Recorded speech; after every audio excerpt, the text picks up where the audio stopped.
sinkers. It's been statistically proven that guys with flatter swing planes struggle with hitting sinker ballers. If you have a steeper swing plane, if your launch angle, so to speak, is a lot deeper and a lot higher, you're not going to struggle as much against sinker ball pitchers. But again, hitting a sinker baller, and it used to be somewhat rare that you would see a sinker ball pitcher because you equate that with a power pitcher. But we're seeing a lot of those sinker ball type pitchers, and we're seeing guys who throw four seam fastballs and sinkers in their repertoire. They've become four pitch pitchers where they might throw those two fastballs and then a slider and, say, a changeup. So it's become, you add that element, it's become even harder nowadays in Major League Baseball, across professional baseball, and it's bleeding into college to actually hit a sinker. It used to be said that sliders were the toughest pitch, arguably, to hit.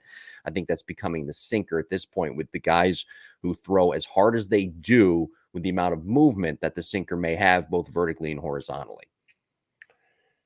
Yeah, we're talking about changing planes, right? So pitchers are always trying to upset our hitters, right? They're trying to change planes. They're trying to get balls to either ride, if we, with a four seam fastball, or sink with a two seam fastball, back up a sinker with a slider that's moving the opposite direction, but maybe on a similar vertical plane.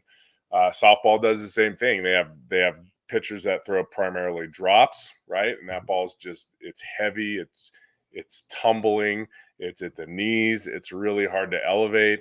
And then you have pitchers that throw pretty darn hard, that are, in the 68 to 72 range. They're throwing more fastballs, maybe a rise ball, but they can throw a rise ball for, closer to a strike, and it's not going to be hit because it's so hard, and that ball's not dropping at all. So as a coach, I'm constantly looking at approach angles from pitchers. So does their sinker cross the hitting zone at 9 degrees, a 9-degree downslope, or does their fastball, their four seam, is at it like 3 degrees or 4 degrees? Same with softball. Like, what is it doing? So you constantly have this battle. Back in 1968, everybody threw four seam fastballs. Everybody threw over the top because the mound was, gosh, I can't remember. Was it 20 inches? Okay, look that up, Jim.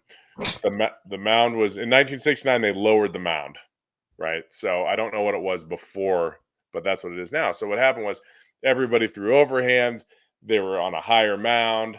They created this downward angle with a four seam fastball, and they could get people to miss. Well, then all of a sudden, 1969 rolls around. The mound was lowered.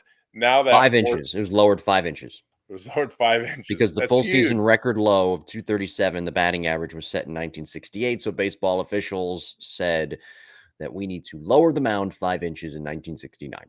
Okay, so now we don't have that depth. Our four seam fastball, because of where we release it from up high and we're throwing it down low, we don't have that depth. All of a sudden, 1969 was one of the biggest offensive years in MLB history.